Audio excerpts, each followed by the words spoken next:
Hey guys, and welcome to Quality Shot. As you can probably tell, it's going to be a very quick one. It's going to be the first ODI review.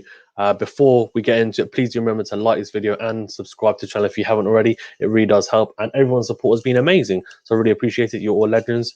Leave a comment as well. Leave feedback. Keep it coming. Love it, guys. Okay, West Indies versus Sri Lanka in the first ODI. Where do we start? Okay, well, Sri Lanka won the toss and elected to bat. Fantastic opening partnership. 105 runs from only 19.2 overs. Then Kanaratne, unfortunately falling, but fantastic fielding from Pollard. Oh my gosh, like we're talking about next level fielding from Kieran Pollard. Caught and bowled and broke that partnership. And then soon after, Gunnar Tilaka, a very, very controversial decision. In my opinion, it's not an obstruction at all. He basically just about got a feather on the ball, didn't realize where it was, told the non-striker to go back after calling yes, and went back. Pollard's trying to get the ball. He doesn't realize where the ball is, kicks it by accident as he's walking back, and gets given out basically because Pollard appeals for it. In my opinion, it's poor umpiring, poor decision, very unlucky considering he got 55 as well, and he was looking good. So, yeah, disappointing on that front, but it is what it is, and I don't think it would have really changed the complexion of the game, but you never know. Okay, and then after that, really, it was a Chandimal show in a negative way, potentially, because Nasanka, obviously, we saw him in the T20s. He looked very, very good. For me, he was the standout batsman on his debut as well for Sri Lanka and in the T20s for Sri Lanka, making his ODI debut. And he really, really got sold down the river. I mean, on your debut to get run out like that, and it was Chandimal just sold him down the river and basically said yes and then no, and he was halfway down, nowhere to go, unfortunately, and yeah, was out for only 8. Angelo Matthews, that was a really bit of smart fielding from Shepherd even, sorry, and Kieran Pollard. So really, really good stuff from the West Indies, and their fielding on the whole was very good. And I think sometimes, and maybe it's the case for West Indies, because I know it is the case for Pakistan, that when the fielding's on and it's really on, and you can tell they're really up for it, and they're throwing each other, they're throwing themselves around, taking fantastic catches, that can really G up a team, and it sets the tone for sure.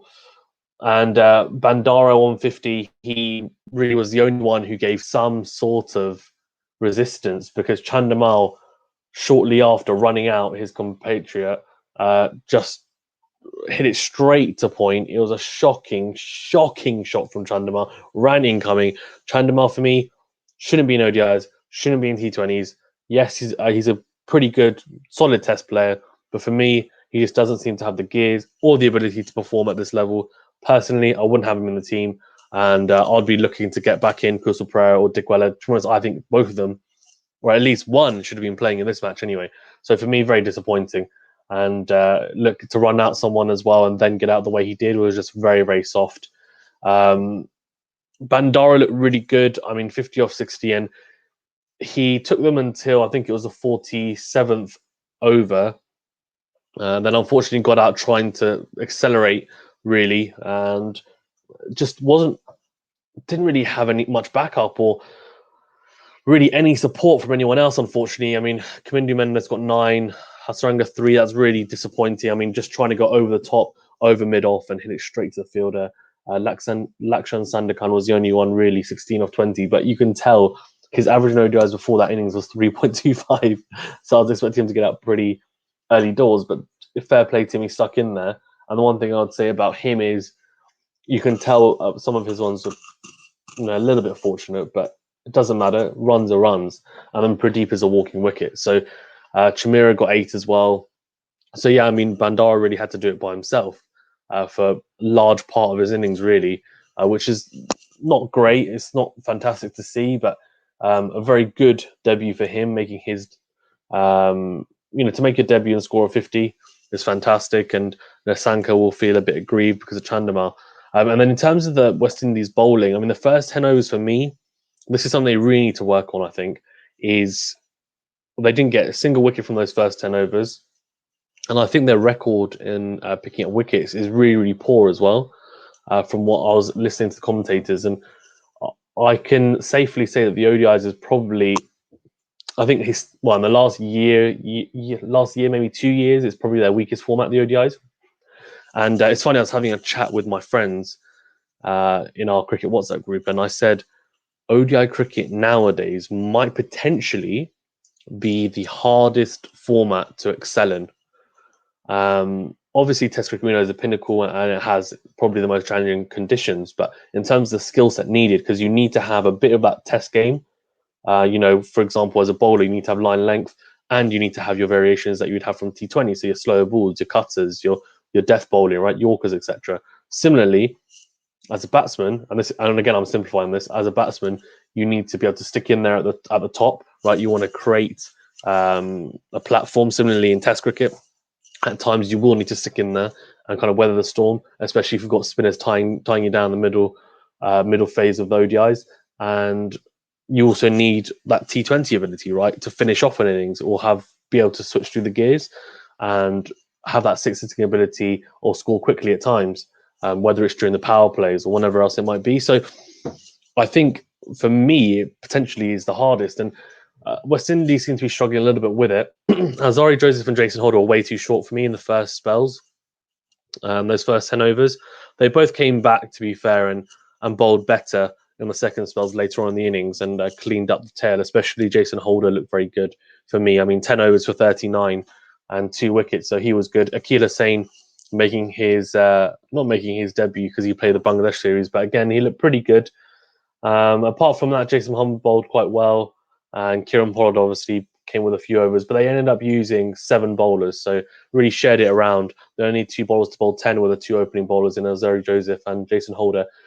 I do think, before I go on to the West Indies innings, because that will be pretty short, that even though West Indies won this game, I think something they can look into is, and I don't know whether it's a case of it's just because of omissions, but for me, I wouldn't have Jason Holder opening the bowling because I think he doesn't do enough off the surface or through the air for me to warrant having the new ball. And he's a good enough bowler to come on first change, second change, and do a fantastic job, I think, as we've seen in the past. So really, I would look to bring in someone who's got a bit of X factor, a bit of pace, and it's an interesting one because who do you bring in, right? And I mean, Sheldon Cottrell is obviously injured, he's failed a fitness test. He would be pretty good, and he's got a bit of pace about him, but he's got change ups as well. Shane Thomas is another one who's quick as well. He's very quick. They need something. They need a bit of X factor opening up with Azari Joseph because he's been very good for them in the ODIs, and he needs someone else alongside him. And they need a bit of penetration. It's just very passive the way they bowled in that first 10 overs. So I think they definitely need to improve on that, and I think they will look to do so because not picking up a wicket, I think it was like an average of 1 wicket in the first 10 or something like that for West Indies, which is really poor, to be honest with you, compared to the other teams.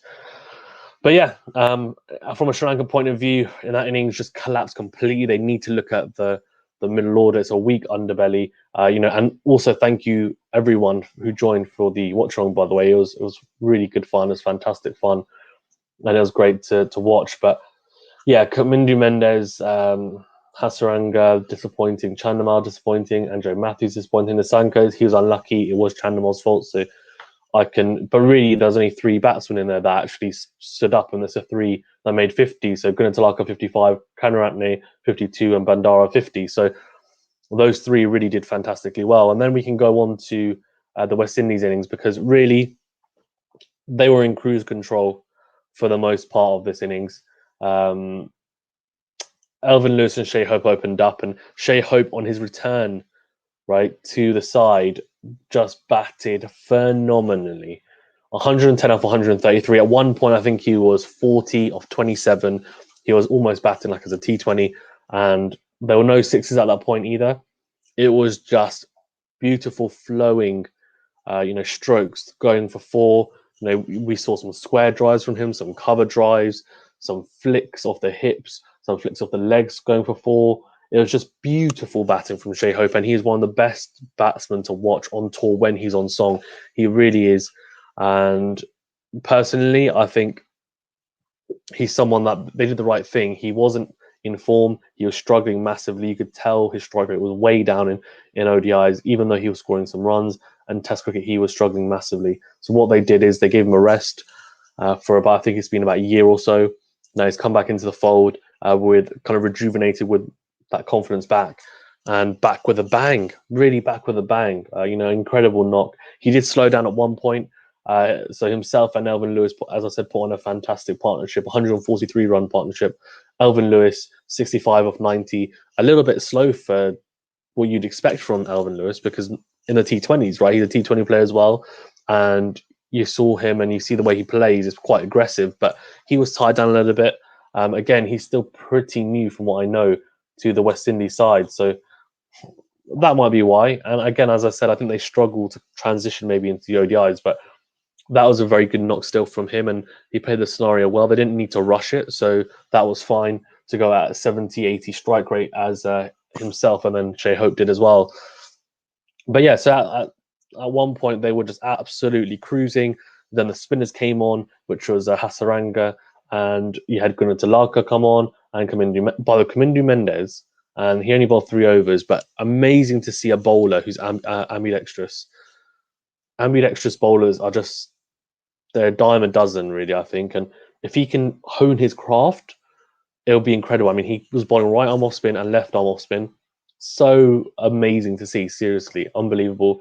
Obviously, we saw Jananjaya bowling right arm off spin and right arm leg spin, so a bit different. But again, they've got all these unorthodox bowlers, which is really cool to see. And then obviously Hasaranga bowled really well, 10 overs, 26. My boy Hasaranga bowling really well, 40 dots. I mean, unbelievable, and only 1-4. So he bowled superbly. Gunatilaka and Sandakan bowled 10 as well, but he was a bit more expensive, going for 5.7. So overall, I think they struggled a little bit. But when Hasaranga was on, I think it was Gunatilaka, there was a period of 5 or 6, 7 overs where they did tie them down. The run rate went way down, I think, thanks to Hasaranga especially. And Shai Hope, you could tell, because I think he was 40 of 27. He ended up going to 44 or 40, so he was eating up deliveries, not being able to score really. And just because, as I said, you have to weather the storm at times in the middle overs with the spinners. But anyway, he came through that fantastically, scored his 100. Alvin Lewis got his 50, and then Chamira with this fantastic Yorker to Alvin Lewis, cleaning him up. And actually, he managed to get Shai Hope, but again, this was 72 runs later. But with this absolute beauty, and his off stump was just reeling, and Shai Hope was like, it is what it is. Walks off to a standing ovation, and rightly so. Unbelievable knock from him. Darren Bravo and Jason Muhammad both at the crease, and I wanted to see more Jason Muhammad. I thought he would bat 3 because that's what they were saying on the score sheet. Didn't come out though. He came out at 4. Darren Bravo at 3. Darren Bravo was 37 or 47. Jason Muhammad 13 or 15. Both not out, and they saw them home with 3 overs to spare. So getting that score in the 47th over and racking up the win. And they still had Pooran, Pollard, Holder, and Allen to all come in, and Shepherd can bat a bit as well, I think. So yeah, and Joseph actually can as well. He's got 50, hasn't he? At least 150 in Test matches. So they've got that. And West Indies obviously have a lot of players still to come back. Your Cottrells, your Russells, Hetmeyers potentially as well. And I'll talk about it more in depth in terms of the selection policy and who I think should be in there. And I think there's a lot of question marks still around Darren Bravo. Pooran in ODIs, his average is over 40, so I can't be too critical of him. And Jason Muhammad, I think, one of my subscribers, Rena, was saying that, she's not a massive fan of him. And I think he obviously got the most runs in the Super 50 competition, so it's hard to discount him. I think he should be in there, but he needs to obviously perform this series. And yeah, himself and Darren Bravo weren't given, too much time to express themselves in this one. I'm sure it won't be as easy in the second or third ODI, and hopefully we can get a more competitive game, and Sri Lanka don't collapse as well if they get that type of platform. But yeah, overall a pretty easy win for West Indies, and a very, very good bowling effort from Jason Holder bowled fantastically well. Jason Muhammad picked up 2 wickets in his 4, and just they shared the wickets around. And then batting wise, Shai Hope was just phenomenal. That opening stand really set up the game, and they did what Sri Lanka should have done, which is then carry on. And then the 3 and 4 came in, and they just chased it easily, and they built a partnership as well. Okay, thank you very much, guys, for watching this video. Please do remember to like this video and comment and subscribe to the channel if you haven't already. Thank you very much, and have a fantastic day.